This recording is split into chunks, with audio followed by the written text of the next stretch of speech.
Welcome to the unexpected detour, where life doesn't always follow the map we imagined. I'm your host, Francis Hammond. This is a space for the pauses, the pivots, the moments that changed everything.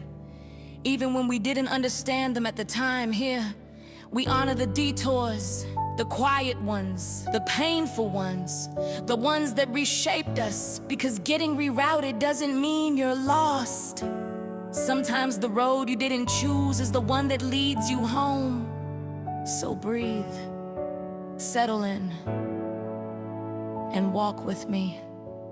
This is the unexpected detour.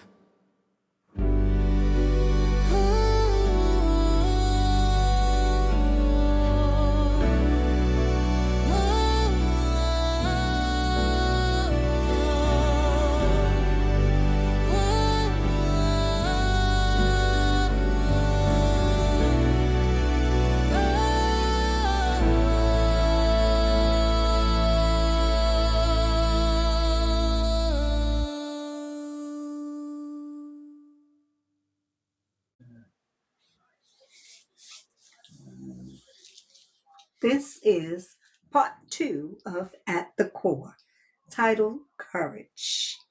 Courage is often misunderstood. We are taught to recognize courage when it is loud, when it announces itself, when it takes up space, when it looks decisive and fearless. But most courage does not look like that. Most courage is quiet. It happens internally, long before anyone else sees it. It happens in moments no one applauds. Courage is not being unafraid. It is about being honest when fear is present and choosing not to let fear make the decisions. Courage begins when avoidance ends. It shows up when you stop postponing a truth you already know, when you stop negotiating with what keeps unsettling you, when you stop calling discomfort a sign to retreat instead of a signal to pay attention. Courage does not rush. It asks you to stay present long enough to hear what your life is asking of you now.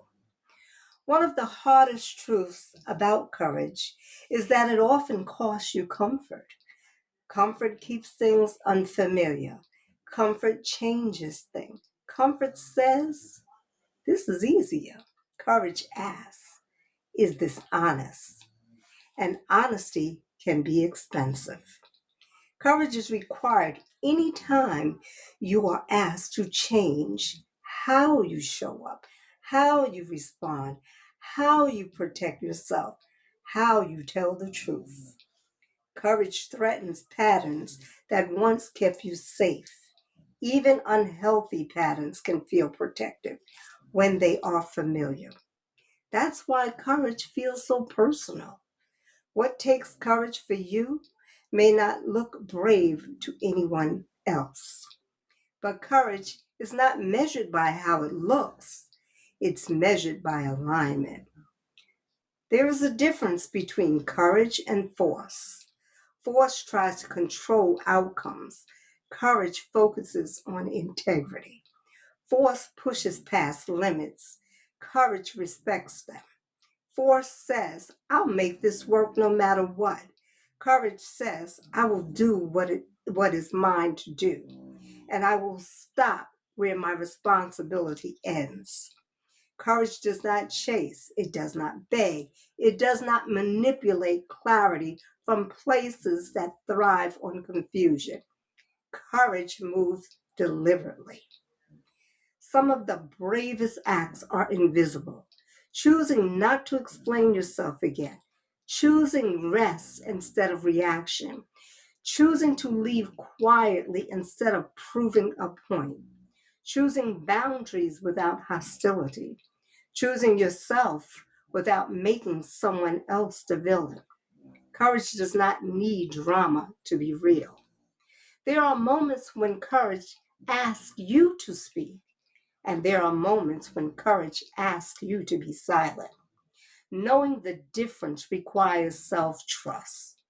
Courage grows when you begin to listen to yourself without immediately second guessing what you hear. When you stop outsourcing your knowing, when you stop waiting for permission to honor what your body, your spirit, and your discernment have already made clear. Avoiding courage has consequences. When we don't act where we should, resentment builds. When we stay silent too long, our bodies carry what our voices are meant to release.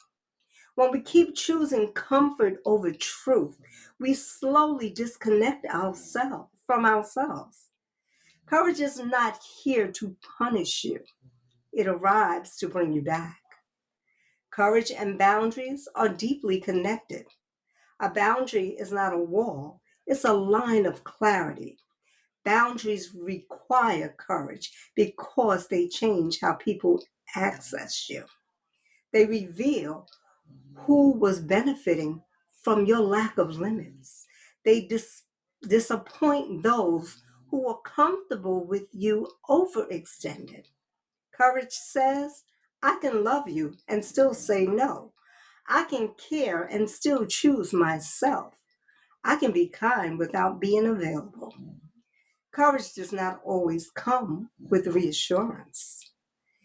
Often, courage requires movement before certainty arrives. We may not feel ready. We may not feel confident. We may not feel supported. Courage does not wait for the feeling to change. It acts in alignment with what you know. Faith and courage walk together. Faith trusts God. Courage moves your feet.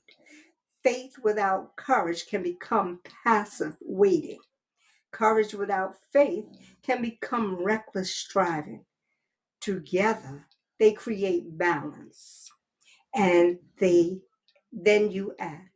Some of the strongest courage is found in ordinary persistence, choosing sobriety again today, telling the truth in therapy, leaving environments that slowly erode you, forgiving without reconciling, starting over quietly.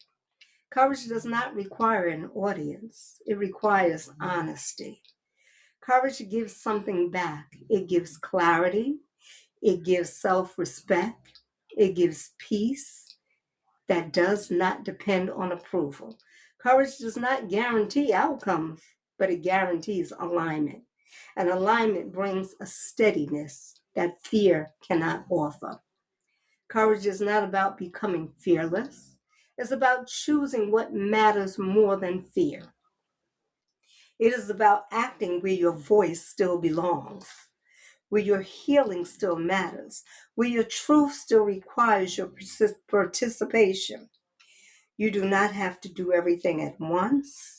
You only have to do the next best thing. As we come to the end of today's journey, remember this. You are not behind, you are not broken, and you are not walking alone. Every step you've taken, even the ones that felt uncertain, has been shaping something meaningful. Let yourself rest in what you heard today. Carry only what serves you, leave the rest gently behind. And when the road feels unclear again, trust that clarity often arrives quietly.